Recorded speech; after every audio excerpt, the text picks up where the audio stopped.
നമസ്കാരം. ENC എഡ്യൂമേറ്റിന്റെ accountancy ക്ലാസ്സിലേക്ക് എല്ലാവരെയും സ്നേഹപൂർവ്വം സ്വാഗതം ചെയ്യുകയാണ്. നമ്മുടെ ഫസ്റ്റ് ചാപ്റ്റർ കംപ്ലീറ്റ് ആക്കി. ഫസ്റ്റ് ചാപ്റ്റർ എന്തായിരുന്നു പഠിച്ചത്? ഇൻട്രൊഡക്ഷൻ ടു അക്കൗണ്ടിങ്, എന്താണ് അക്കൗണ്ടൻസിന്റെ ഡെഫിനേഷനും അതിന്റെ ബേസിക് ആസ്പെക്ട്സും objectives of accounting and basic terms of അക്കൗണ്ടിങ്ങും and assets, liabilities, capital, drawings, expenditure, ഇതെല്ലാം നിങ്ങൾ പഠിച്ചു കഴിഞ്ഞെന്ന് ഞാൻ വിചാരിക്കുന്നു. നമ്മൾ അടുത്ത സെക്കൻഡ് ചാപ്റ്ററോട് പോവുകയാണ്, theory base of accounting. Okay, നമ്മുടെ ക്ലാസ്സിലേക്ക് പോകുന്നതിന് മുമ്പ് നിങ്ങൾ ഈ ചാനൽ ഇതുവരെ സബ്സ്ക്രൈബ് ചെയ്തിട്ടില്ല എങ്കിൽ ENC എഡ്യൂമേറ്റ് എന്ന ചാനൽ സബ്സ്ക്രൈബ് ചെയ്യുക. നിങ്ങൾക്ക് ഇംഗ്ലീഷിന്റെയും അക്കൗണ്ടൻസിന്റെയും മാനേജ്മെന്റിന്റെയും ഒക്കെ ക്ലാസ് നിങ്ങൾക്ക് ഫസ്റ്റ് ഇയേഴ്സിന് ലഭിക്കുന്നതായിരിക്കും. നമ്മൾ ക്ലാസ്സിൽ പോകാൻ. നമ്മുടെ സെക്കൻഡ് ചാപ്റ്ററിന്റെ പേര് theory base of accounting. Theory base of accounting, അക്കൗണ്ടിങ്ങിന്റെ തിയറി. ഓക്കെ, എന്താണ് നമുക്ക് പഠിക്കാം. നമുക്ക് ഏത് സബ്ജക്ട് എടുത്താണെങ്കിൽ പോലും, ഇപ്പൊ ഒരു ഫിസിക്സ് ആണെങ്കിൽ പോലും നിങ്ങൾ നേരെ കൊണ്ടുപോയി ലാബിലല്ല പോകുന്നത്. അവിടെ നമ്മൾ നേരെ എന്തൊക്കെയാ ചെയ്യണത്, ഓരോ കാര്യം നമ്മൾ എങ്ങനെ ചെയ്യണം എന്നുള്ള കാര്യത്തിനെ കുറിച്ച് തിയറി ആയിട്ട് പഠിപ്പിക്കുന്നുണ്ട്. അതുപോലെ തന്നെ ഏത് സബ്ജക്റ്റിനെ എടുത്താലും അതിന് ഒരു തിയററ്റിക്കൽ ബേസ് അവിടെ ഉണ്ടായിരിക്കും. ആ തിയറി ബേസ് ഓഫ് അക്കൗണ്ടിങ് എന്ന് പറയുന്നത്. അപ്പൊ ഇവിടെ നമ്മുടെ അക്കൗണ്ടൻസിക്ക് എന്തുണ്ട്? തിയറി ബേസ് ഉണ്ട്. എന്താണ് തിയറി ബേസ് അക്കൗണ്ടിങ് എന്ന് പറഞ്ഞാൽ, the accounting consists of theory base of accounting consists of principles, concepts, rules and guidelines developed to bring uniformity and consistency to the process of accounting. Accounting തയ്യാറാക്കുമ്പോൾ, നമ്മുടെ transactions record ചെയ്യുമ്പോഴും അല്ലെങ്കിൽ അവയെ classify ചെയ്യുമ്പോൾ, അവയെ summarise ചെയ്യുമ്പോൾ, analyse ചെയ്യുമ്പോൾ, interpret ചെയ്യുമ്പോൾ, അല്ലെങ്കിൽ പ്രോഫിറ്റ് ആൻഡ് ലോസ് അക്കൗണ്ട് തയ്യാറാക്കുമ്പോൾ, ഫിനാൻഷ്യൽ സ്റ്റേറ്റ്മെന്റ്സ് മറ്റതൊക്കെ തയ്യാറാക്കുമ്പോൾ തന്നെ അവിടെ ഒരു യൂണിഫോമിറ്റിയും കൺസിസ്റ്റൻസി ഉണ്ടാകണം. എല്ലാ അക്കൗണ്ടന്റുമാരും ഒരേ രീതിയായിരിക്കണം ചെയ്യേണ്ടത്. തയ്യാറാക്കുന്ന രീതി എന്താണ് ഡെബിറ്റ് സൈഡ് അല്ലെങ്കിൽ എന്താണ് ക്രെഡിറ്റ് സൈഡ്, അല്ലാതെ ഓരോ അക്കൗണ്ടന്റുമാരും അവർക്ക് തോന്നിയ രീതിയിലല്ല അക്കൗണ്ടിങ് പ്രിപ്പയർ ചെയ്യേണ്ടത്. അപ്പൊ എല്ലാ അക്കൗണ്ടന്റുമാർക്കും അക്കൗണ്ടൻസി തയ്യാറാക്കുമ്പോൾ, അക്കൗണ്ടിങ് ബുക്സ് തയ്യാറാക്കുമ്പോൾ, റെക്കോർഡ്സ് തയ്യാറാക്കുമ്പോൾ അവിടെ ഒരു യൂണിഫോമിറ്റിയും കൺസിസ്റ്റൻസിയും ഉണ്ടാക്കാൻ വേണ്ടി ഉള്ള പ്രിൻസിപ്പിൾസ്, അക്കൗണ്ടിങ്ങിന്റെ പ്രിൻസിപ്പിൾസ്, അക്കൗണ്ടിങ്ങിന്റെ കൺസെപ്റ്റ്സ്, അക്കൗണ്ടിങ്ങിന്റെ റൂൾസ്, അക്കൗണ്ടിങ്ങിന്റെ ഗൈഡ് ലൈൻസിനെ പറഞ്ഞ പേരാണ് തിയറി ബേസ് ഓഫ് അക്കൗണ്ടിങ്. എന്തൊക്കെ അറിയേണ്ടത് തിയറി ബേസ് ഓഫ് അക്കൗണ്ടിങ്ങിൽ? അക്കൗണ്ടിങ്ങിന്റെ പ്രിൻസിപ്പിൾസ്, നമ്മുടെ അക്കൗണ്ട്സ് തയ്യാറാക്കുമ്പോൾ പാലിക്കേണ്ട, ഫോളോ ചെയ്യേണ്ട accounting principles, accounting concepts, accounting concepts, accounting rules, guidelines, ഇവയെ പറഞ്ഞ പേരാണ് തിയറി ബേസ് ഓഫ് അക്കൗണ്ടിങ്. ഇതുകൂടാതെ തന്നെ Indian institute of chartered of accountants എന്ത് പറയുന്നുണ്ട്? കുറെ സ്റ്റാൻഡേർഡ്സ് ഫിക്സ് ചെയ്യുന്നുണ്ട്. നമ്മളിതെല്ലാം പഠിക്കുക. അക്കൗണ്ടിങ് സ്റ്റാൻഡേർഡ്സ്, അത് നമ്മുടെ ബിസിനസ് സ്ഥാപനത്തിന്റെ അക്കൗണ്ട്സ് ക്ലിയർ ആക്കാനും അത് നല്ല വൃത്തിയായിട്ട് തയ്യാറാക്കാനും അക്കൗണ്ടിങ് പ്രാക്ടീസസ് ഈസി ആക്കാനും വേണ്ടിയുള്ള അക്കൗണ്ടിങ് സ്റ്റാൻഡേർഡ്സ് ആര് നൽകുന്നുണ്ട്? Institute of chartered accounts of ഇന്ത്യയും നമുക്ക് നൽകുന്നുണ്ട്. നമുക്ക് നോക്കാം എന്താണ് theory base of accounting. Theory base of accounting എന്താണ്? അക്കൗണ്ടിങ് തയ്യാറാക്കുമ്പോൾ തയ്യാറാക്കുന്ന എല്ലാവർക്കും ഒരു യൂണിഫോമിറ്റി ലഭിക്കുക, എല്ലാവർക്കും ഒരേ രീതിയിൽ ആകാൻ വേണ്ടി ഒരു സ്ഥിരത ഉണ്ടാക്കാനുള്ള പ്രിൻസിപ്പിൾസും കൺസെപ്റ്റ്സും റൂൾസ് ആൻഡ് ഗൈഡ് ലൈൻസിനെ പറഞ്ഞ പേരാണ് തിയറി ബേസ് ഓഫ് അക്കൗണ്ടിങ്. നമ്മൾ അടുത്തൊരു പുതിയൊരു ടേം പഠിക്കാൻ പോവാണ്, ഗ്യാപ്പ് അല്ലെങ്കിൽ GAAP. എന്താണ് GAAP നോക്കാം. In order to ensure uniformity in accounting procedure and methods, നമ്മുടെ അക്കൗണ്ടിങ് പ്രൊസീജിയർ, അക്കൗണ്ടിങ്സ് തയ്യാറാക്കുമ്പോൾ ഒരു uniformity ലഭിക്കാനായിട്ട് certain accounting principles have been accepted by accountants all over the world. ലോകത്തുള്ള എല്ലാ അക്കൗണ്ടൻസുമാരും അക്സെപ്റ്റ് ചെയ്ത കുറെ റൂൾസ് ഉണ്ട്, കുറെ അക്കൗണ്ടിങ് പ്രിൻസിപ്പിൾസ് ഉണ്ട്. ആ അക്കൗണ്ടിങ് പ്രിൻസിപ്പിളിനെ പറഞ്ഞത് ആ generally all over the world, ലോകത്താകെയുള്ള അക്കൗണ്ടന്റുമാര് അക്സെപ്റ്റ് ചെയ്ത പ്രിൻസിപ്പിൾസിനെ പറഞ്ഞ പേരാണ് GAAP. എന്താണ് GAAP എന്ന് വെച്ചാൽ? Generally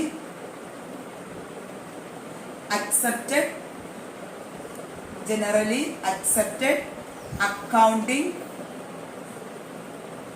principles. ഓക്കെ, അപ്പൊ ഇതിന്റെ പ്രധാനപ്പെട്ട ലക്ഷ്യം എന്താണ്? യൂണിഫോമിറ്റി ഉണ്ടാക്കുക. അക്കൗണ്ടിങ് പ്രൊസീജിയർ അല്ലെങ്കിൽ അക്കൗണ്ട്സ് തയ്യാറാക്കുമ്പോൾ അത് ക്യാഷ് ബുക്ക് ആയിക്കോട്ടെ, പ്രോഫിറ്റ് ആൻഡ് ലോസ് അക്കൗണ്ട് ആയിക്കോട്ടെ, ബാലൻസ് ഷീറ്റ് ആയിക്കോട്ടെ, ഡിപ്രീസിയേഷൻ അക്കൗണ്ട്, എന്ത് അക്കൗണ്ട് തയ്യാറാക്കിയാലും അവിടെ ഒരു യൂണിഫോമിറ്റി ഉണ്ടാകാൻ വേണ്ടി നമ്മൾ ലോകത്തുള്ള എല്ലാ അക്കൗണ്ടന്റുമാരും അക്സെപ്റ്റ് ചെയ്ത പ്രിൻസിപ്പിൾസിനെ പറഞ്ഞ പേരാണ് GAAP. എന്താണ് GAAP? Generally accepted accounting principles എന്ന് നമ്മൾ പറയുന്നു. ഓക്കെ, മനസ്സിലായെന്ന് വിചാരിക്കുന്നു. ഈ അക്കൗണ്ടിങ് പ്രിൻസിപ്പിൾസ് ആണെങ്കിൽ രണ്ട് ടേം അടങ്ങിയതാണ്. അക്കൗണ്ടിങ് പ്രിൻസിപ്പിൾസ് കൺസെപ്റ്റ്സും കൺവെൻഷൻസും അടങ്ങിയതാണ് അക്കൗണ്ടിങ് പ്രിൻസിപ്പിൾസ്. ഏതൊക്കെ രണ്ടെണ്ണം? Concepts and conventions. Okay, concepts and conventions അടങ്ങിയതാണ് നമ്മുടെ അക്കൗണ്ടിങ് പ്രിൻസിപ്പിൾസ്. എന്താണ് കൺസെപ്റ്റ്സ് എന്ന് നമുക്ക് നോക്കാം. Concept refers to the necessary assumptions, സങ്കല്പങ്ങൾ. ഓക്കെ, നമ്മുടെ അക്കൗണ്ടിങ് തയ്യാറാക്കുമ്പോൾ അല്ലെങ്കിൽ അക്കൗണ്ടിങ് പ്രാക്ടീസ് ചെയ്യുമ്പോൾ നമുക്കത് തയ്യാറെടുപ്പ് നടത്തുമ്പോഴേക്കും ആവശ്യമായി വരുന്ന ഐഡിയാസിനെയും അസംഷൻസിനെയും പറഞ്ഞ പേരാണ് കൺസെപ്റ്റ്സ് എന്ന്. ആൻഡ് ട്രഡീഷൻസിനെയും കസ്റ്റംസിനെയും പറഞ്ഞ പേരാണ്. നമുക്ക് പാരമ്പര്യമായ അക്കൗണ്ടിങ് എങ്ങനെ തയ്യാറാക്കണമെന്ന്, എങ്ങനെയാണ് പ്രിപ്പറേഷൻ ഓഫ് അക്കൗണ്ടിങ് സ്റ്റേറ്റ്മെന്റ്സിനെ കുറിച്ചുള്ള ഒരു ഗൈഡ് ലൈൻസ് നമുക്ക് ട്രഡീഷണൽ ആയിട്ട് പറയുന്നുണ്ട്, പാരമ്പര്യമായി പറഞ്ഞു തരുന്നുണ്ട്. അതിനെ പറഞ്ഞ പേരാണ് കൺവെൻഷൻ. ഓക്കെ, കൺവെൻഷൻസ് എന്താണ്? The tradition or customs as a guide to the preparation of accounting statements. Accounting statements തയ്യാറാക്കുമ്പോൾ ഒരു ഗൈഡ്, ഒരു എങ്ങനെ തയ്യാറാക്കണം എന്നൊക്കെ കാണിച്ചു തരുന്ന കസ്റ്റംസ് അല്ലെങ്കിൽ ട്രഡീഷൻ, പഴയകാല രീതിയെ പറഞ്ഞ പേരാണ് കൺവെൻഷനും.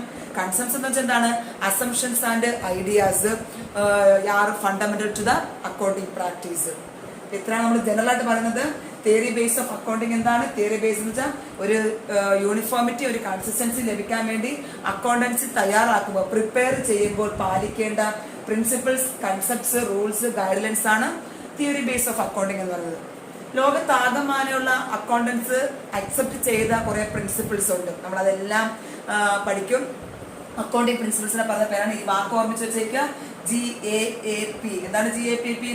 Generally accepted accounting principles. Okay, general accepted accounting principles എന്താണെന്ന് പറഞ്ഞു. ഈ പ്രിൻസിപ്പിൾസ് തന്നെ രണ്ട് തരത്തിലുള്ളത് അടങ്ങിയതാണ്. കൺസെപ്റ്റ്സും കൺവെൻഷൻസും അടങ്ങിയതാണ്. കൺസെപ്റ്റ്സ് എന്താണ്? Assumptions and ideas. Okay, then conventions tradition and customs for the preparation of accounting statements. Next നമ്മൾ മെയിൻ ഹെഡിങ്ങിലോട്ട് പോവുകയാണ്.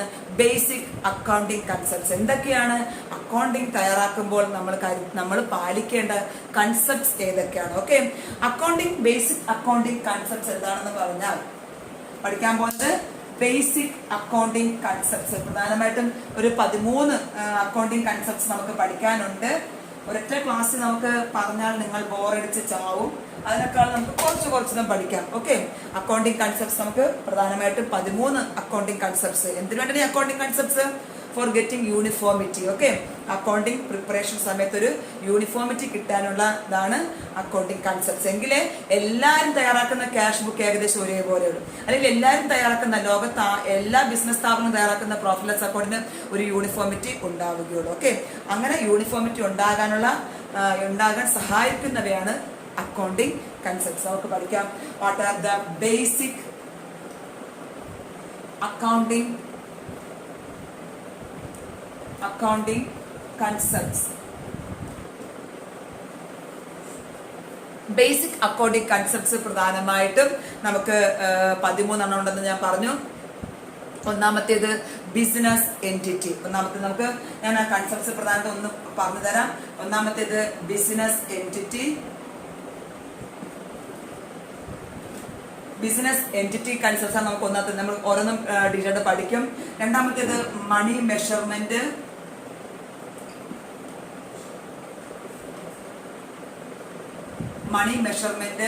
നമുക്ക് പഠിക്കേണ്ട മൂന്നാമത്തേത് ഗോയിങ് കൺസേൺ കൺസെപ്റ്റ്.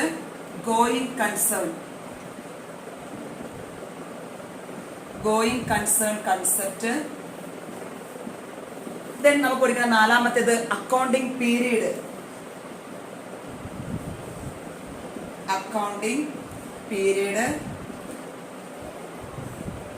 അഞ്ചാമത്തെ നമുക്ക് പഠിക്കേണ്ടത് കോസ്റ്റ്. ഓക്കെ, കോസ്റ്റ് അതല്ലെങ്കിൽ ഹിസ്റ്റോറിക്കൽ കോസ്റ്റ് എന്നാ പറയണത്. ദെൻ ആറാമത്തെ നമുക്ക് പഠിക്കേണ്ടത് ഡ്യുവൽ ആസ്പെക്ട്. നമുക്ക് പഠിക്കേണ്ട ആറാമത്തെ കൺസെപ്റ്റ് ഡ്യുവൽ ആസ്പെക്ട് കൺസെപ്റ്റ് ആണ്. ഏഴാമത്തേത് റവന്യൂ റെക്കഗ്നിഷൻ. നമുക്ക് പഠിക്കേണ്ട ഏഴാമത്തെ കൺസെപ്റ്റ് ഏതെങ്കിലും ഓർമ്മിക്കോ തൽക്കാലത്തേക്ക് ഓരോ നമ്മൾ വ്യത്യാസമായിട്ട് പഠിക്കും. Revenue recognition concept. എട്ടാമത്തെ കൺസെപ്റ്റ് എന്ന് പറയുന്നത് മാച്ചിങ് കൺസെപ്റ്റ്.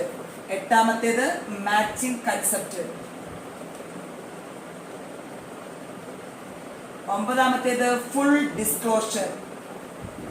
ഒമ്പതാമത്തെ കൺസെപ്റ്റ് ഫുൾ ഡിസ്ക്ലോഷർ. പത്താമത്തെ കൺസെപ്റ്റ് എന്ന് പറയുന്നത് നമുക്ക് മെറ്റീരിയൽ കൺസിസ്റ്റൻസി കൺസെപ്റ്റ് ആണ്. കൺസിസ്റ്റൻസി നമ്മുടെ പത്താമത്തെ കൺസെപ്റ്റ് കൺസിസ്റ്റൻസി. 11ാമത്തത് കൺസർവേറ്റിവിസം.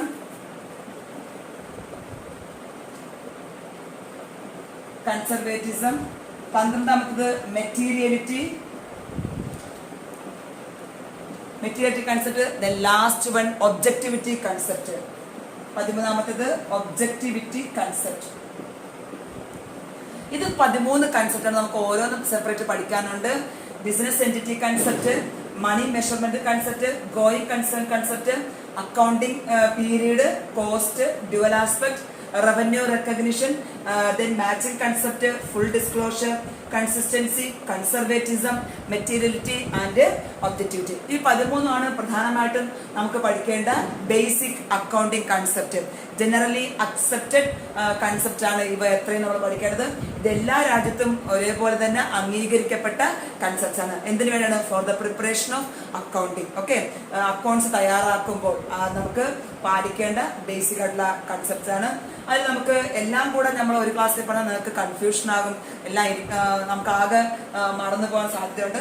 നമ്മൾ ഇന്ന് ഡിസ്കസ് ചെയ്യാൻ പോകുന്നത് ഈ ആദ്യത്തെ 6 കൺസെപ്റ്റ് നമ്മൾ ഇന്ന് ഡിസ്കസ് ചെയ്യാൻ പോകുന്നത് എന്താണ് ഓരോന്ന് നമുക്ക് പഠിക്കാം. ആദ്യം നമ്മൾ പഠിക്കാൻ പോകുന്നത് ബിസിനസ് എൻറ്റിറ്റി കൺസെപ്റ്റ്. എന്താണ് ബിസിനസ് എൻറ്റിറ്റി കൺസെപ്റ്റ്? ഈ കൺസെപ്റ്റ് എന്ന് പറയുന്നത് ദിസ് കൺസെപ്റ്റ് അസ്യൂം ദാറ്റ്, ഇത് സങ്കല്പിക്കുന്നത് ഇത്രയേ ഉള്ളൂ, ഇത് പറയുന്നത് ഇത്രയേ ഉള്ളൂ, the entity of business is different from its owners. ഓണേഴ്സിൽ നിന്നും മാറി നിൽക്കുന്ന, അല്ലെങ്കിൽ it is different from its owners, ഓണേഴ്സിൽ നിന്നും സെപ്പറേറ്റ് ആയിട്ട് മാറി നിൽക്കുന്ന ഒരു എൻറ്റിറ്റിയാണ് ബിസിനസ് എന്ന് പറയുന്നത്. ഇപ്പൊ ബിസിനസ് വേറെ, ഓണർ വേറെ. ഓണറാണ് ബിസിനസ് സ്ഥാപനത്തിന് ആവശ്യമുള്ള പണം ഉണ്ടെങ്കിൽ കൊണ്ടുവന്നതെങ്കിൽ പോലും ബിസിനസ് പ്രത്യേക ഒരു അടിസ്ഥാനമുള്ള ഒരു എൻറ്റിറ്റിയാണ്. അപ്പോൾ ഓണേഴ്സ് ചിലപ്പോൾ ഓരോ ഓണർ വരും, വേറൊരു ഓണർ വരും, ഒരു ഓണർ മറ്റൊരാൾക്ക് വിറ്റേക്കാം, അവരങ്ങ് മാറിക്കൊണ്ടിരിക്കും. പക്ഷേ ബിസിനസ് എൻറ്റിറ്റി എപ്പോഴും അവിടെ തന്നെ ഉണ്ടായിരിക്കും. അതുകൊണ്ട് തന്നെയാണ് അക്കൗണ്ടിങ് പർപ്പസിന് വേണ്ടി നമ്മൾ ബിസിനസിനെ എങ്ങനെ കണക്കാക്കുന്നു? ഒരു സെപ്പറേറ്റ് യൂണിറ്റ് ആയിട്ട് കണക്കാക്കുന്നു, ഒരു സെപ്പറേറ്റ് എൻറ്റിറ്റി ആയിട്ട് കണക്കാക്കുന്നു. And it is a separate from person who controls it. ആരാണോ ഈ സ്ഥാപനത്തിനെ നിയന്ത്രിക്കുന്നത് ആ വ്യക്തിയിൽ നിന്നും മാറി നിൽക്കുന്ന ഒരു എൻറ്റിറ്റി അല്ലെങ്കിൽ യൂണിറ്റ് ആണ് ബിസിനസ്. ഇങ്ങനെ ഒരു കൺസെപ്റ്റ് ഉള്ളത് കൊണ്ട് തന്നെയാണ്, ഇങ്ങനെ ഒരു കൺസെപ്റ്റിന്റെ അടിസ്ഥാനത്തിലാണ് നമ്മുടെ ഓണേഴ്സ് നൽകുന്ന ക്യാപിറ്റൽ നമ്മൾ എന്ത് കൊടുക്കുന്നത്? നമ്മൾ അതിനെ ഒരു ലയബിലിറ്റി ആയിട്ട് കണക്കാക്കുകയും അവർക്ക് നമ്മൾ പലിശ കൊടുക്കുകയും ചെയ്യുന്നത്. അപ്പം ബിസിനസ് സ്ഥാപനവും ഓണറും ഒന്നായിരുന്നെങ്കിൽ നമ്മൾ ഒരിക്കലും അയാൾക്ക് ഇൻട്രസ്റ്റ് ഓൺ ക്യാപിറ്റൽ കൊടുക്കേണ്ട കാര്യമില്ല. അയാൾ നമ്മുടെ ബിസിനസ് വേറെ, ബിസിനസ് എന്ന സ്ഥാപനത്തിന് അത് ഒരാൾ പൈസ മുടക്കിയ ഒരു വ്യക്തി എന്നേ ഉള്ളൂ. അതാണ് ഞാൻ പറഞ്ഞത്, business is different from its owners. Okay, അപ്പം ബിസിനസ് വേറെ, ഓണർ വേറെ. ഓണർ ബിസിനസ്സിലേക്ക് ആവശ്യമുള്ള പണം നൽകിയത് കൊണ്ട് നമ്മൾ അതിനെ കണക്കാക്കുന്നത് എന്താണ്? ഈ ക്യാപിറ്റൽ നമ്മൾ ജസ്റ്റ് ഒരു ബാധ്യതയെ കണക്കാക്കുകയും അതിന് നമ്മൾ പലിശ കൊടുക്കുകയും ചെയ്യുന്നു. ഏത് കൺസെപ്റ്റ് പ്രകാരമാണ് നമ്മുടെ ഓണേഴ്സിനെ നമ്മൾ ക്രെഡിറ്ററായിട്ട് കണക്കാക്കുകയും അയാൾക്ക് നമ്മൾ പലിശ കൊടുക്കുകയും ചെയ്യുന്നത്? ഈ ബിസിനസ് എൻറ്റിറ്റി കൺസെപ്റ്റ്. കാരണം നമ്മൾ പഠിക്കുന്നത് ഇത്രയേ ഉള്ളൂ, the business is treated as A unit or entity separate from the person who controls it. ആരാണോ നിയന്ത്രിക്കുന്നത് ആ വ്യക്തിയിൽ നിന്ന് മാറി നിൽക്കുന്ന ഒരു സെപ്പറേറ്റ് യൂണിറ്റ് അല്ലെങ്കിൽ ഒരു സെപ്പറേറ്റ് എൻറ്റിറ്റിയാണ് ബിസിനസ് എൻറ്റിറ്റി. ബിസിനസ് വേറെ, ഓണർ വേറെ. ഓക്കെ, അതുകൊണ്ട് ബിസിനസ്സിലേക്ക് പണം മുടക്കുന്ന ഓണറിന് നമ്മൾ എന്ത് കൊടുക്കുന്നുണ്ട്? അതൊരു ബാധ്യതയായിട്ട് ബിസിനസ് കണക്കാക്കുകയും ബിസിനസ് അയാൾക്ക് നമ്മൾ ഇൻട്രസ്റ്റ് കൊടുക്കുകയും ചെയ്യുന്നു. ഓക്കെ, അപ്പൊ ഇൻട്രസ്റ്റ് ഓൺ ക്യാപിറ്റൽ നൽകുന്നത് ഏത് കൺസെപ്റ്റ് പ്രകാരമാണെന്ന് ചോദിച്ചാൽ നമുക്ക് ഡയറക്റ്റ് പറയാം ബിസിനസ് എൻറ്റിറ്റി ആണെന്ന് പറയാൻ പറ്റും. അല്ലെങ്കിൽ ഈ ബിസിനസ് എൻറ്റിറ്റി കൺസെപ്റ്റ് പ്രകാരമാണ് നമ്മൾ ഓണറിനെ എന്തായി കണക്കാക്കുന്നത്? ഒരു ക്രെഡിറ്റർ, നമ്മുടെ ബിസിനസ് സ്ഥാപനം പണം കൊടുക്കേണ്ട ഒരു വ്യക്തിയായി നമ്മൾ കണക്കാക്കുന്നു. അപ്പൊ ഒന്നാമത്തെ കൺസെപ്റ്റ്, അപ്പം ലോകത്താകുള്ള എല്ലാവരും അക്സെപ്റ്റ് ചെയ്തതാണ് ബിസിനസ് വേറെ, ഓണർ വേറെ.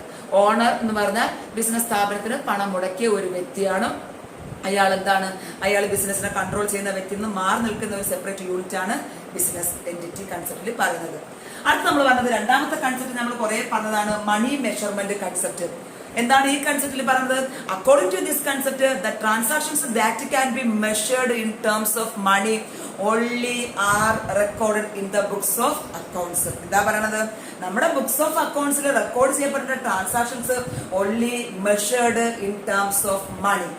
പണമായി തിട്ടപ്പെടുത്താൻ സാധിക്കുന്ന പണപരമായ ട്രാൻസാക്ഷൻസ് മാത്രമേ നമ്മുടെ ബുക്സ് ഓഫ് അക്കൗണ്ട്സ് നമ്മൾ രേഖപ്പെടുത്താൻ പാടുള്ളൂ. അപ്പോൾ മണി മെഷർമെന്റ് പറഞ്ഞ അല്ലെങ്കിൽ ഞങ്ങൾക്ക് 2 ബിൽഡിംഗ് ഉണ്ട്, 5 നില കെട്ടിടമുണ്ട്, 7 നില ബിൽഡിംഗ് ഉണ്ടെന്ന് പറഞ്ഞാൽ അതൊന്നും നമ്മുടെ ട്രാൻസാക്ഷൻ അല്ല, മണി മെഷർമെന്റ് കൺസെപ്റ്റ് പ്രകാരമല്ല.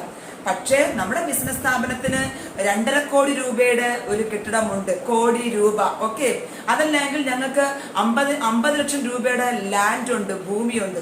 അപ്പൊ അവിടെയെല്ലാം നമുക്ക് പണമായി കൺവേർട്ട് ചെയ്യാൻ സാധിക്കും. നമ്മുടെ ബിസിനസ് സ്ഥാപനത്തിന്റെ ഓരോ ട്രാൻസാക്ഷൻസും പണമായി കൺവേർട്ട് ചെയ്യാൻ സാധിക്കും. മണി മെഷർമെന്റ് ഉള്ള ട്രാൻസാക്ഷൻസ് മാത്രമേ നമ്മൾ എവിടെ റെക്കോർഡ് ചെയ്യപ്പെടുന്നുള്ളൂ, നമ്മുടെ അക്കൗണ്ടിങ്ങിൽ റെക്കോർഡ് ചെയ്യപ്പെടുന്നുള്ളൂ. അപ്പൊ രണ്ടാമത്തെ കൺസെപ്റ്റ് ഇത്രയേ ഉള്ളൂ.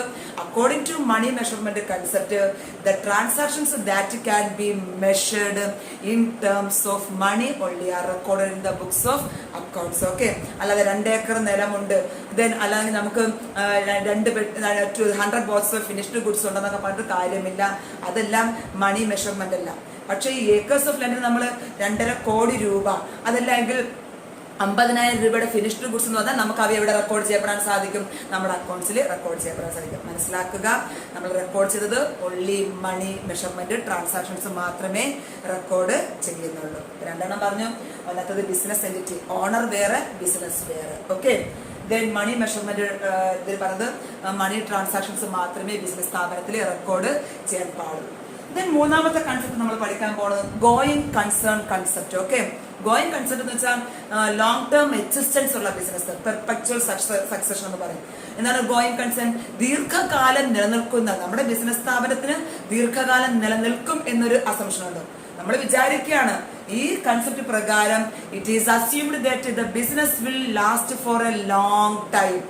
നമ്മൾ അസ്യൂം ചെയ്യുന്നു നമ്മൾ ആരംഭിച്ച ബിസിനസ് സ്ഥാപനം ദീർഘകാലം നിലനിൽക്കും എന്നാണ് നമ്മൾ അസ്യൂം ചെയ്യുന്നത്. അതൊരു ഗോയിങ് കൺസേൺ കൺസെപ്റ്റ്, മുൻപോട്ട് പോയിക്കൊണ്ടിരിക്കുകയാണ്, ഇടയ്ക്ക് വെച്ച് നിർത്തലാക്കുക അല്ലെങ്കിൽ ഇടയ്ക്ക് വെച്ച് നമ്മൾ അടച്ചിടുകയില്ല. അപ്പൊ ദീർഘകാലം നിലനിൽക്കുന്ന ഒരു ബിസിനസ് സ്ഥാപനമാണ് നമ്മുടേത് എന്നൊരു കൺസെപ്റ്റ് നമുക്ക് എപ്പോഴും എവിടെ ഉണ്ടാവണം? അക്കൗണ്ടിങ് തയ്യാറാക്കുമ്പോൾ ഉണ്ടായിരിക്കണം.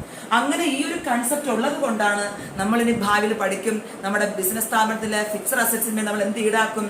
തേയ്മാനം, ഡിപ്രീസിയേഷൻ ഈടാക്കും. ഓരോ വർഷവും നമ്മൾ അസറ്റ് വാങ്ങിയ അന്ന് മുതൽ അസറ്റിന്റെ യൂസ്ഫുൾ ലൈഫ് അവസാനിക്കുന്നവരെ അത് നമ്മൾ എത്ര വർഷം പ്രയോജനപ്പെടുത്തുന്നുവോ അത്രയും വർഷം വരെ നമ്മൾ എന്ത് ചെയ്യും? ഓരോ വർഷവും കുറച്ച് തുക നമ്മൾ ഡിപ്രീസിയേഷനായിട്ട് ചാർജ് ചെയ്യും from the revenue of that period. ആ വർഷത്തെ വരുമാനത്തിൽ നിന്ന് കുറച്ച് തുക നമ്മൾ ഡിപ്രീസിയേഷനായിട്ട് മാറ്റിയിടും. ഇതിനു വേണ്ടി ഭാവിയിൽ നമുക്ക് ഈ തുക എല്ലാം ഒരുമിച്ച് ചേർത്ത് പുതിയൊരു അസറ്റ്, നമ്മുടെ ഈ അസറ്റ് ചീത്തയാകുമ്പോഴോ അല്ലെങ്കിൽ ഡാമേജ് പറ്റുമ്പോഴോ എന്താണ് അതിന് പകരം നമ്മൾ പുതിയൊരു അസറ്റായിട്ട് മാറ്റാൻ വേണ്ടി ഓരോ വർഷവും നമ്മൾ കുറച്ച് തുക വീതം നമ്മൾ ഡിപ്രീസിയേഷൻ എന്ന പേരിൽ മാറ്റിയിടും. ഓക്കെ. എന്തിന്റെ കൺസെപ്റ്റ് പ്രകാരമാണ്? നമ്മുടെ ബിസിനസ് സ്ഥാപനം മുൻപോട്ട് പോയിക്കൊണ്ടിരിക്കുകയാണ്, ഗോയിങ് കൺസേൺ കൺസെപ്റ്റ് ആണ്. അതിന് ദീർഘകാലം നിലനിൽപ്പുണ്ട് എന്ന് നമ്മൾ വിചാരിക്കുകയാണ്. സോ ചോദിക്കുന്ന ഒരു ക്വസ്റ്റ്യൻ ആണ്, ഏത് കൺസെപ്റ്റ് പ്രകാരമാണ് നമ്മൾ ഫിക്സഡ് അസറ്റിന് ഡിപ്രീസിയേഷൻ ഈടാക്കുന്നത്? ഓക്കെ. ഏത് കൺസെപ്റ്റ് പ്രകാരമാണ്? ഗോയിങ് കൺസേൺ കൺസെപ്റ്റ് പ്രകാരമാണ് നമ്മൾ ഫിക്സഡ് അസറ്റിന്മേൽ ഡിപ്രീസിയേഷൻ ചുമത്തുന്നത്. എന്തുകൊണ്ടാണ് ഡിപ്രീസിയേഷൻ തേയ്മാനം വളർത്തുന്നത്? അതൊരു നിശ്ചിത ചാർജ് നമ്മൾ ഈടാക്കുന്നു. എത്ര വർഷമാണോ ഫിക്സഡ് അസറ്റ് നമ്മൾ ഉപയോഗിക്കുന്നത്, ബിസിനസ് സ്ഥാപനം ഉപയോഗിക്കുന്നത്, അത്രയും വർഷത്തേക്ക് ഓരോ വർഷവും നമ്മൾ നമ്മുടെ സ്ഥാപനത്തിൽ ലഭിക്കുന്ന വരുമാനത്തിന്റെ കുറച്ച് തുക നമ്മൾ എന്തിലോട്ട് മാറ്റുന്നു? ഡിപ്രീസിയേഷനായിട്ട് നമ്മൾ മാറ്റിയിടും. ആ എത്ര വർഷം, ഇപ്പോൾ ഒരു 10 വർഷം ഉപയോഗമുള്ള ബിസിനസ് ഫിക്സഡ് അസറ്റ് ആണെങ്കിൽ 10 വർഷം കഴിയുമ്പോൾ ഈ മാറ്റിയിട്ട 10 വർഷത്തെ ഡിപ്രീസിയേഷൻ ഒരുമിച്ച് ചേർത്ത് നമുക്ക് പുതിയൊരു അസറ്റ് വാങ്ങാനായിട്ട് സാധിക്കും. ഓക്കെ. അപ്പൊ ഇത് നിങ്ങൾ ഡീറ്റെയിൽ നമുക്ക് പിന്നീട് ഡിപ്രീസിയേഷൻ അക്കൗണ്ടിലേക്ക് നമ്മൾ പഠിക്കും. ഓർമ്മിച്ചിരിക്കേണ്ടത് ഇത്രയേ ഉള്ളൂ, നമ്മുടെ ബിസിനസ് സ്ഥാപനം ദീർഘകാലം ലോങ് ടൈം നിലനിൽക്കുന്ന ഒരു ബിസിനസ് സ്ഥാപനമാണ്. ഈ കൺസെപ്റ്റിന്റെ പുറത്താണ് നമ്മൾ എല്ലാ വർഷവും ഫിക്സഡ് അസറ്റിന്മേൽ എന്ത് ഈടാക്കുന്നത്? ഡിപ്രീസിയേഷൻ ചാർജ് ചെയ്യുന്നത്. ഓക്കെ. ദെൻ നമ്മൾ പറഞ്ഞത് entity, money measurement, going concern. Then നാലാമത്തേത് അക്കൗണ്ടിങ് പീരീഡ്. നമുക്ക് അക്കൗണ്ട്സ് തയ്യാറാക്കണം. നമ്മളിങ്ങനെ ബിസിനസ് മാത്രം നടത്തിക്കൊണ്ട് പോകാൻ പാടില്ല. അപ്പൊ നമ്മുടെ ബിസിനസ് സ്ഥാപനത്തിന്റെ റിസൾട്ട് എന്താണ്, നമ്മുടെ ബിസിനസ് സ്ഥാപനത്തിന്റെ ഫിനാൻഷ്യൽ പൊസിഷൻ എന്താണ് എന്നൊക്കെ നമുക്ക് മനസ്സിലാക്കണമെങ്കിൽ നമുക്കൊരു ഇടവേള വേണം. അതിൽ ഓരോ വർഷം തോറും അല്ലെങ്കിൽ 6 മാസം തോറും അത് നമ്മൾ നിശ്ചയിക്കണം നമ്മുടെ അക്കൗണ്ടിങ് പീരീഡ് എന്താണെന്നുള്ളത്. അപ്പൊ സാധാരണയായി എല്ലാ ബിസിനസ് സ്ഥാപനങ്ങളുടെയും അക്കൗണ്ടിങ് പീരീഡ് എന്ന് പറഞ്ഞാൽ 1 ഇയർ ആണ്. ഓക്കെ, ആ 1 ഇയർ അവസാനിക്കുമ്പോൾ നമ്മൾ എന്ത് തയ്യാറാക്കുന്നു? അക്കൗണ്ട്സ് തയ്യാറാക്കിയിട്ട് സ്ഥാപനത്തിന്റെ റിസൾട്ട് എന്താണ്, ലാഭമാണോ നഷ്ടമാണോ, അതല്ലെങ്കിൽ സ്ഥാപനത്തിന്റെ ഫിനാൻഷ്യൽ പൊസിഷൻ ഇപ്പൊ എങ്ങനെയാണെന്നൊക്കെ നമുക്ക് മനസ്സിലാക്കാൻ സാധിക്കുന്നു.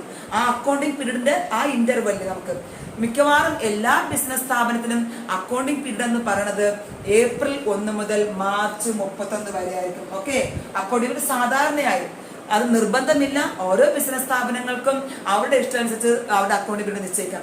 സാധാരണയായി മിക്കവാറും എല്ലാ ബിസിനസ് സ്ഥാപനങ്ങളുടെയും അക്കൗണ്ടിംഗ് പീരീഡ് ആരംഭിക്കുന്നത് ഏപ്രിൽ 1 ഏപ്രിൽ 1 അത് അവസാനിക്കുന്നത് മാർച്ച് 31. ഓക്കെ, ഈ മാർച്ച് 31 എന്ത് കണക്ക് എടുപ്പ് തയ്യാറാക്കുക, നമ്മൾ ശരിയായ പ്രോഫിറ്റ് ആൻഡ് ലോസ് അക്കൗണ്ട് നമ്മൾ തയ്യാറാക്കുന്നു, ബാലൻസ് ഷീറ്റ് തയ്യാറാക്കുന്നു, ഈ അക്കൗണ്ടിംഗ് പീരീഡിന്റെ അവസാനം നമ്മൾ തയ്യാറാക്കുന്നു. അപ്പോൾ നമ്മുടെ ബിസിനസ് സ്ഥാപനത്തിന്റെ റിസൾട്ട് എന്താണെന്ന് അറിയാൻ വേണ്ടിയിട്ട്, നമ്മുടെ ബിസിനസ് സ്ഥാപനത്തിന്റെ ഫിനാൻഷ്യൽ പൊസിഷൻ മനസ്സിലാക്കാൻ വേണ്ടി നമ്മൾ ഒരു പീരീഡ് നിശ്ചയിക്കുക. 1 വർഷത്തേക്കുള്ള പ്രോഫിറ്റ് ആൻഡ് ലോസ് അക്കൗണ്ട് തയ്യാറാക്കുക, 1 വർഷത്തേക്കുള്ള ബാലൻസ് ഷീറ്റ് തയ്യാറാക്കുക. അപ്പം അതിനൊരു കാലാവധി നിശ്ചയിക്കുന്ന പറഞ്ഞ പോലെയാണ് accounting period. The period of interval for which accounts are prepared to know the profit or loss and what exactly the financial position of the business. Business സ്ഥാപനത്തിന്റെ യഥാർത്ഥ ഫിനാൻഷ്യൽ പൊസിഷൻ എന്താണെന്ന് മനസ്സിലാക്കാനായിട്ടും നമ്മുടെ ബിസിനസ് സ്ഥാപനത്തിന്റെ പ്രോഫിറ്റ് ആണ് loss എന്ന് അറിയാനും വേണ്ടി നമുക്ക് എന്ത് തയ്യാറാക്കേണ്ടതുണ്ട്? അക്കൗണ്ട്സ് തയ്യാറാക്കേണ്ടതുണ്ട്. ആ കാലാവധിയെ പറഞ്ഞ പേരാണ് അക്കൗണ്ടിംഗ് പീരീഡ്. അക്കൗണ്ടിംഗ് പീരീഡ് സാധാരണ ആരംഭിക്കുന്നത് ഏപ്രിൽ 1 ആരംഭിച്ചിട്ട് മാർച്ച് 31 അവസാനിക്കുന്നു. ഓക്കെ, അപ്പൊ ഇപ്പൊ നമ്മൾ എത്ര എണ്ണം പറഞ്ഞു? 4 എണ്ണം പറഞ്ഞു. ഒന്നാമത്തേത് ബിസിനസ് എൻറ്റിറ്റി. എന്താണ് അതിൽ പറഞ്ഞത്? ഓണർ വേറെ ആൻഡ് എന്താണ് ബിസിനസ് സ്ഥാപനം വേറെയാണ്. And it is a separate unit or entity from its owners എന്ന് പറയുന്നത്. അതുകൊണ്ടാണ് നമ്മൾ ഓണർ നൽകുന്ന ക്യാപിറ്റൽ നമ്മൾ ഒരു ലയബിലിറ്റി ആയിട്ട് കണക്കാക്കുകയും അദ്ദേഹത്തിന് നമ്മൾ ഇൻട്രസ്റ്റ് കൊടുക്കുകയും ചെയ്യുന്നത്. ഓരോ പോയിന്റ് ശ്രദ്ധിച്ചിരിക്കുക. ഏത് കൺസെപ്റ്റ് പ്രകാരമാണ് ഓണേഴ്സ് നമ്മൾ ഇൻട്രസ്റ്റ് ഓൺ ക്യാപിറ്റൽ കൊടുക്കുന്നത്? ഓണറിന് നമ്മൾ ലയബിലിറ്റി ആയിട്ട് കണക്കാക്കുന്നത് ഏത് കൺസെപ്റ്റ് പ്രകാരമാണ്? Business entity concept. Then money measurement concept നമുക്ക് അറിയാൻ നന്നായിട്ട്. നമ്മുടെ ബിസിനസ് സ്ഥാപനത്തിലെ റെക്കോർഡ്സ് എല്ലാം തയ്യാറാക്കുന്നത് ഏതാണ്? റെക്കോർഡ്സ് എല്ലാം റെക്കോർഡ് ചെയ്യേണ്ടത് മണി മെഷർമെന്റ്, മണി ട്രാൻസാക്ഷൻസ് മാത്രമേ റെക്കോർഡ് ചെയ്യാൻ പാടുള്ളൂ. അടുത്ത നമ്മൾ പറഞ്ഞത് ഗോയിങ് കൺസേൺ കൺസെപ്റ്റ് എന്ന് വെച്ചാൽ ലോങ് ടേം. എന്തുണ്ടാവും? നമ്മുടെ ബിസിനസ് സ്ഥാപനം ദീർഘകാലം നിലനിൽക്കും എന്നൊരു അസംഷൻ നമുക്ക് അവിടെ ഉണ്ട്. അതുകൊണ്ടാണ് നമ്മൾ എന്ത് ചെയ്യുന്നത്? ലോങ് ടേം അസംഷൻ ഉള്ളതുകൊണ്ടാണ് നമ്മൾ എന്ത് ഈടാക്കുന്നത്? ഓരോ ഫിക്സഡ് അസറ്റിനും നമ്മൾ ഡിപ്രീസിയേഷൻ ഈടാക്കുന്നത്, ചാർജ് ചെയ്യുന്നത്. അടുത്ത് നമ്മൾ പറഞ്ഞത് അക്കൗണ്ടിംഗ് പീരീഡ്. നമുക്ക് എന്ത് ചെയ്യണം? നമ്മുടെ ബിസിനസ് സ്ഥാപനത്തിന്റെ പ്രോഫിറ്റ് ഓർ ലോസ് അറിയാനോ ഫിനാൻഷ്യൽ പൊസിഷൻ മനസ്സിലാക്കാൻ ആവശ്യമുള്ള അക്കൗണ്ട്സ് തയ്യാറാക്കാൻ ഒരു ഇടവേള. അപ്പൊ ആ ഒരു കാലാവധി പൂർത്തിയാക്കുമ്പോൾ, 1 വർഷം പൂർത്തിയാക്കുമ്പോൾ നമ്മൾ അക്കൗണ്ട്സ് എല്ലാം തയ്യാറാക്കുന്നു. അത് നമുക്ക് മനസ്സിലാക്കാൻ സാധിക്കും. സ്ഥാപനത്തിന്റെ പ്രോഫിറ്റ് ആണോ ലോസ് ആണോ ഫിനാൻഷ്യൽ പൊസിഷൻ ഒക്കെ നമുക്ക് മനസ്സിലാക്കാനായിട്ട് സാധിക്കും. അത് നമുക്ക് സാധാരണ ആരംഭിക്കുന്നത് എന്നാണ് ബിസിനസ് സ്ഥാപനങ്ങൾ ഏപ്രിൽ 1 മുതൽ മാർച്ച് 31. നമുക്ക് നോക്കാം 5ാമത്തെ കൺസെപ്റ്റ്, കോസ്റ്റ് കൺസെപ്റ്റ്. എന്താണ് cost concept? This principle assumes that all assets are to be recorded at the total amount paid to acquire them, and this is the cost basis for all subsequent accounting for those assets. എന്താ പറയണത്? ഇത്രയേ ഉള്ളൂ. നമ്മൾ record ചെയ്യുമ്പോൾ ആ എന്നാണോ ഇപ്പൊ ഈ വർഷം വാങ്ങിയ അസറ്റ് ആണെങ്കിൽ ഇപ്പൊ ഒരു 50,000 രൂപ കൊടുത്ത് നമ്മൾ ഇന്നൊരു അസറ്റ് വാങ്ങിയെങ്കിൽ നമ്മൾ എന്ത് ചെയ്യുന്നു? 50,000 എഴുതുന്നു. എത്ര രൂപയ്ക്കാണ് ആ സാധനം വാങ്ങിയത്? നമുക്ക് എത്ര രൂപ ചെലവായി? ആ സാധനം നമ്മുടെ ബിസിനസ് അസറ്റ് നമ്മുടെ ബിസിനസ് സ്ഥാപനത്തിൽ കൊണ്ടുവന്നപ്പോൾ നമുക്ക് എത്ര രൂപ ചെലവായി? ഈ വാങ്ങുന്ന പ്രൈസ് മാത്രമല്ല, അതിനോട് എന്തുണ്ടാവും? അതിനെ ഇൻസ്റ്റാൾ ചെയ്യുന്ന എക്സ്പെൻസ് കൂടെ കൂട്ടും. അടുത്ത വർഷം ചിലപ്പോൾ ഈ അസറ്റിന്റെ വില യഥാർത്ഥത്തിൽ മാർക്കറ്റിൽ ഇതിന്റെ വില 60,000 രൂപയായിരിക്കും അടുത്ത വർഷം. പക്ഷെ നമ്മുടെ സ്ഥാപനത്തിൽ നമ്മൾ എഴുതുന്നത് എത്ര തന്നെയായിരിക്കും? 50,000 നമ്മൾ എഴുതത്തുള്ളൂ. അപ്പൊ എത്ര വർഷം കഴിഞ്ഞാലും നമ്മുടെ ബിസിനസ് സ്ഥാപന അസറ്റിന്റെ എന്തേ നമ്മൾ റെക്കോർഡ് ചെയ്യത്തുള്ളൂ?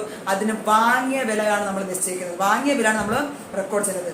യഥാർത്ഥത്തിൽ അതിന്റെ മാർക്കറ്റ് വില ചിലപ്പോൾ കൂടിക്കൊണ്ടേയിരിക്കും അല്ലെങ്കിൽ കുറഞ്ഞുകൊണ്ടിരിക്കും. നമ്മൾ അതെല്ലാം റെക്കോർഡ് ചെയ്യുന്നത്, നമ്മളെപ്പോഴും അസറ്റ് റെക്കോർഡ് ചെയ്യുന്നത് ഓൺ ദ കോസ്റ്റ് പ്രൈസ് ആയിരിക്കും, പ്ലസ് ഇൻസ്റ്റലേഷൻ എക്സ്പെൻസ്. ഓക്കെ, ആ അസറ്റ് അവിടെ നിന്ന് നമ്മുടെ ബിസിനസ് സ്ഥാപനത്തിൽ കൊണ്ടുവന്ന ചെലവും ദെൻ അവിടെ നമ്മുടെ ബിസിനസ് സ്ഥാപനത്തിൽ അതിന് ആ അസറ്റ് ഇൻസ്റ്റാൾ ചെയ്ത ചെലവും കൂടെ ചേർത്താണ് ഈ കോസ്റ്റ് റെക്കോർഡ് ചെയ്യപ്പെടുന്നത്.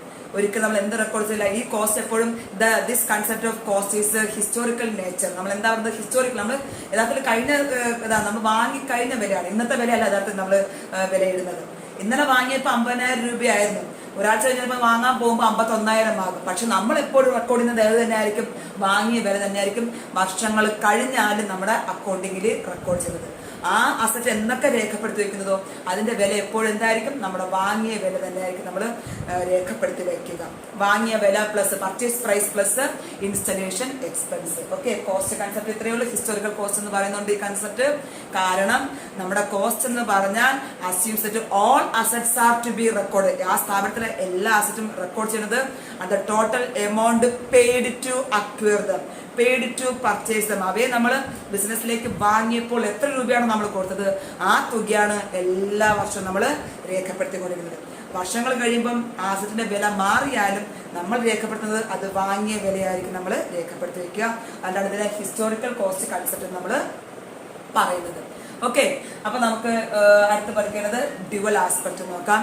ഡ്യുവൽ ആസ്പെക്ട് എന്ന് വെച്ചാൽ നമുക്ക് അടുത്ത് പഠിക്കേണ്ട 5ാമത്തെ ആസ്പെക്ട് ആണ് ഡ്യുവൽ.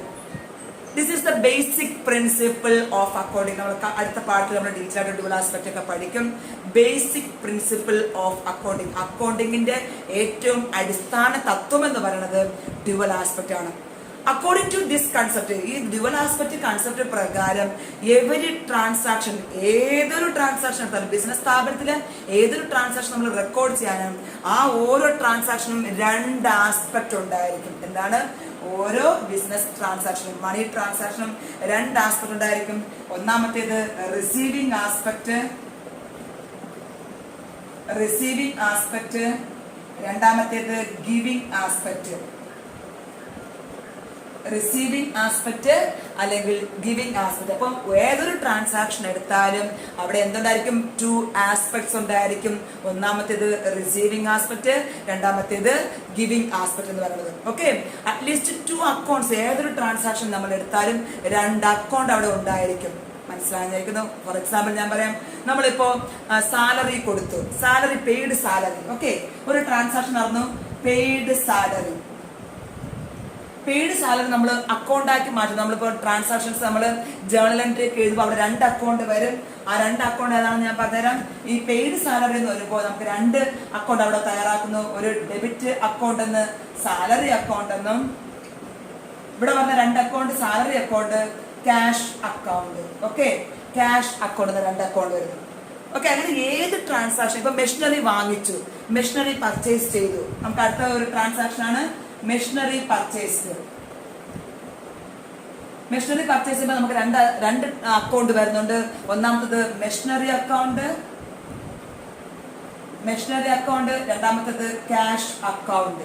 ഓക്കെ, അപ്പൊ ഏതൊരു ട്രാൻസാക്ഷൻ നമ്മളിനി പഠിക്കാൻ പോകുന്നുണ്ട്, ബിസിനസ് സ്ഥാപനത്തിൽ നടക്കുന്ന ഏതൊരു ട്രാൻസാക്ഷൻ എടുത്താലും അതിൻ്റെ അകത്ത് എന്തുണ്ട്? 2 അക്കൗണ്ട്സ് ഉണ്ടായിരിക്കും, 2 ആസ്പെക്ട് ഉണ്ടായിരിക്കും. ഒരു റിസീവിംഗ് ആസ്പെക്റ്റും ഒരു ഗിവിംഗ് ആസ്പെക്ട് എന്ന് പറയുന്നത്. ഓക്കെ, ഈ റിസീവിംഗ് ആസ്പെക്ട് നമ്മൾ വേറൊരു പേര് പറയുന്നുണ്ട് ഡെബിറ്റ് ആസ്പെക്ട് എന്നും, then giving ആസ്പെക്ടിന്റെ വേറൊരു പേര് ക്രെഡിറ്റ് ആസ്പെക്ട് എന്ന് നമ്മൾ പറയുന്നു. ഓക്കെ, നമ്മുടെ ബേസിക് പ്രിൻസിപ്പിൾ ഓഫ് അക്കൗണ്ടിങ് ആണ് ഡ്യുവൽ ആസ്പെക്ട് എന്ന് പറയുന്നത്. ഡ്യുവൽ ആസ്പെക്ട് എന്ന് പറഞ്ഞാൽ every transaction okay has 2 aspects. Business സ്ഥാപനം നടക്കുന്ന എല്ലാ പണമിടപാടുകൾക്കും എന്തുണ്ട്? 2 ആസ്പെക്ട് ഉണ്ട്. ഒരു റിസീവിംഗ് ആസ്പെക്ട്, ഒരു ഗിവിംഗ് ആസ്പെക്ട്. അല്ലെങ്കിൽ നമുക്ക് ഇതിനെ വേറൊരു പറയാം, ഒരു ട്രാൻസാക്ഷനിൽ 2 അക്കൗണ്ട്, മിനിമം 2 അക്കൗണ്ട് എങ്കിലും ഉണ്ടായിരിക്കും. ഓക്കെ, ഞാൻ എക്സാമ്പിൾ പറഞ്ഞു. ഇപ്പൊ സാലറി കൊടുത്തു കഴിഞ്ഞാൽ അവിടെ 2 അക്കൗണ്ട് നമുക്ക് വരും, ഒരു സാലറി അക്കൗണ്ടും ഒരു ക്യാഷ് അക്കൗണ്ടും. മെഷീനറി വാങ്ങിച്ചു, ഒരു മെഷീനറി അക്കൗണ്ടും ഒരു ക്യാഷ് അക്കൗണ്ടും വരും. അതുപോലെ നമ്മൾ ഇനി നിങ്ങൾ പഠിക്കാൻ പോകുമ്പോൾ ഏത് ട്രാൻസാക്ഷൻ വന്നാലും അവിടെ എത്ര അക്കൗണ്ട് ഉണ്ടായിരിക്കും? മിനിമം 2 അക്കൗണ്ട്, ഒരു ഡെബിറ്റ് അക്കൗണ്ട്, ഒരു ക്രെഡിറ്റ് അക്കൗണ്ട്, അല്ലെങ്കിൽ ഒരു റിസീവിംഗ് ആസ്പെക്ട് അല്ലെങ്കിൽ ഒരു ഗിവിംഗ് ആസ്പെക്ട് എന്ന് പറയും. ഇതിനെ നമുക്ക് വേറൊരു പറയുന്നുണ്ട്, thus every debit there is a corresponding credit. എന്താ പറയണത്? ഏതൊരു ഡെബിറ്റിനും അവിടെ എന്താകും? പകരം ഒരു ക്രെഡിറ്റ് അവിടെ ഉണ്ടായിരിക്കും. അതിന് 2 ആസ്പെക്ട്, ഒരു ഡെബിറ്റ് ഉണ്ടായിരിക്കും, ഒരു ക്രെഡിറ്റ് അവിടെ ഉണ്ടായിരിക്കും. ഒരു ട്രാൻസാക്ഷൻ തന്നെ ഒരു ഡെബിറ്റ് അക്കൗണ്ട് ഉണ്ടായിരിക്കും, ഒരു ക്രെഡിറ്റ് അക്കൗണ്ട് ഉണ്ടായിരിക്കും. ഈ system of recording of transaction പറഞ്ഞ പേരാണ് double entry system of accounting. ഏതാണ്? ഈ ഡ്യുവൽ ആസ്പെക്ടിനെയാണ് നമ്മൾ എന്തുകൂടെ പറഞ്ഞത്? Double entry system of accounting. Double entry system എന്ന് നമ്മൾ പറഞ്ഞത് തന്നെയാണ് ഡ്യുവൽ ആസ്പെക്ട്. എന്താണ് അത്? നമ്മൾ നന്നായിട്ട് പഠിക്കുക. ഏതൊരു ട്രാൻസാക്ഷനും, ഒരു ബിസിനസ് സ്ഥാപനം നടക്കുന്ന ഏതൊരു ട്രാൻസാക്ഷൻ എന്തുണ്ടായിരിക്കും? രണ്ട് ആസ്പെക്ട് ഉണ്ടായിരിക്കും, രണ്ട് അക്കൗണ്ട് ഉണ്ടായിരിക്കും. ഒരു റിസീവിംഗ് ആസ്പെക്ട് അല്ലെങ്കിൽ ഡെബിറ്റ് ആസ്പെക്ട്, അല്ലെങ്കിൽ ഒരു ഗിവിംഗ് ആസ്പെക്ട് അല്ലെങ്കിൽ ക്രെഡിറ്റ് ആസ്പെക്ട്. രണ്ട് account, debit account, credit account. ഈ ഡ്യുവൽ ആസ്പെക്ടിന് അതുകൊണ്ടാണ് നമ്മൾ അക്കൗണ്ട് സിസ്റ്റം ഓഫ് അക്കൗണ്ട് പറഞ്ഞ പേര് double entry system. Okay, double entry system എന്ന് ഒരു ഡെബിറ്റിന് കറസ്പോണ്ടിങ് ക്രെഡിറ്റ് ഉണ്ടായിരിക്കും. ഓക്കെ, നമ്മൾ ഇത് ഇത്രയും പഠിച്ചപ്പോൾ തന്നെ നിങ്ങൾ എന്താണ് മതിയായി കാണും. നിങ്ങൾക്ക് ചിലപ്പോൾ ബോറല്ല, ഇഷ്ടപ്പെടണം. നിങ്ങൾ അക്കൗണ്ടിങ് ഇഷ്ടപ്പെട്ടേ പറ്റൂ. നമ്മുടെ ബേസിക് അക്കൗണ്ടിങ് കൺസെപ്റ്റ് നമ്മൾ പറഞ്ഞു. എല്ലാ രാജ്യത്തെയും അക്കൗണ്ടന്റുമാര് ഫോളോ ചെയ്യേണ്ട കൺസെപ്റ്റ്സ് ആണ് ഈ ബേസിക് അക്കൗണ്ടിങ് കൺസെപ്റ്റ്സ് എന്ന് പറയുന്നത്. അതിൽ ഒന്നാമത്തേത് ബിസിനസ് എൻറ്റിറ്റി കൺസെപ്റ്റ്. നമുക്കറിയാം ബിസിനസ് എൻറ്റിറ്റി കൺസെപ്റ്റ് എന്ന് വെച്ചാൽ എന്താണ്? ബിസിനസ് എൻറ്റിറ്റി എന്ന് പറഞ്ഞാൽ ഒരു സെപ്പറേറ്റ് എൻറ്റിറ്റി, ബിസിനസ് എന്ന് പറഞ്ഞാൽ ഒരു സെപ്പറേറ്റ് എൻറ്റിറ്റി ആണ്. അത് ഏതിൽ നിന്ന് മാറി നിൽക്കുന്നു? ഓണർമാരിൽ നിന്ന്, അതിന്റെ ഉടമസ്ഥരിൽ നിന്ന് മാറി നിൽക്കുന്നു. ദെൻ മണി മെഷർമെന്റ്, മണി ട്രാൻസാക്ഷൻസ് മാത്രമേ റെക്കോർഡ് ചെയ്യാവൂ. ഗോയിങ് കൺസെപ്റ്റ് പ്രകാരം നമ്മുടെ ബിസിനസ് സ്ഥാപനത്തിന് എന്തുണ്ട്? ദീർഘകാലം നിലനിൽപ്പുണ്ട് നമ്മൾ അസ്യൂം ചെയ്യുന്നു. അക്കൗണ്ടിങ് പീരീഡ്, നമ്മുടെ അക്കൗണ്ട്സ് പ്രിപ്പറേഷൻ ഒരു ഇന്റർവൽ, ആ കാലയളവിനെ പറയുന്ന പേരാണ് അക്കൗണ്ടിങ് പീരീഡ് എന്ന് പറയുന്നത്. ദെൻ നമ്മുടെ ബിസിനസ് സ്ഥാപനത്തിലെ എല്ലാ അസറ്റ്സും റെക്കോർഡ് ചെയ്യപ്പെടുന്നത് അവ എത്ര രൂപ കൊടുത്താണോ വാങ്ങിയത് ആ തുകയെ നമ്മൾ റെക്കോർഡ് ചെയ്യാൻ പാടുള്ളൂ. ഡ്യുവൽ ആസ്പെക്ട് ഞാൻ പറഞ്ഞു. ഏതൊരു ട്രാൻസാക്ഷനും രണ്ട് ആസ്പെക്ട് ഉണ്ടായിരിക്കും. ഒരു ഗിവിംഗ് ആസ്പെക്റ്റും ഒരു റിസീവിംഗ് ആസ്പെക്റ്റും, ഒരു ക്രെഡിറ്റ് ആസ്പെക്റ്റും ഒരു ഡെബിറ്റ് ആസ്പെക്റ്റും. ഓക്കെ, ആ ഡ്യുവൽ ആസ്പെക്ട് കൺസെപ്റ്റ് പ്രകാരമാണ് നമ്മുടെ സിസ്റ്റം ഓഫ് അക്കൗണ്ടിങ് എന്ന് പറയുന്നത് double entry system of accounting എന്ന് പറയുന്നത്. ഓക്കെ, മനസ്സിലായെന്ന് വിചാരിക്കുന്നു. മനസ്സിലായില്ല എങ്കിൽ ഒരു 2-3 പ്രാവശ്യം ഇത് കണ്ടാൽ മതി. ജസ്റ്റ് ഒന്ന് മെയിൻ പോയിന്റ്സ് ഒക്കെ രേഖപ്പെടുത്തി വയ്ക്കുക. നിങ്ങൾക്ക് യൂസ്ഫുൾ ആകുന്നു, നിങ്ങൾക്ക് പ്രയോജനപ്പെടുന്നു എന്നാണ് ഞാൻ വിചാരിക്കുന്നത്. ഇഷ്ടപ്പെട്ടാൽ തീർച്ചയായും നിങ്ങൾ ലൈക്ക് ചെയ്യണം, സബ്സ്ക്രൈബ് ചെയ്യുക. Thank you.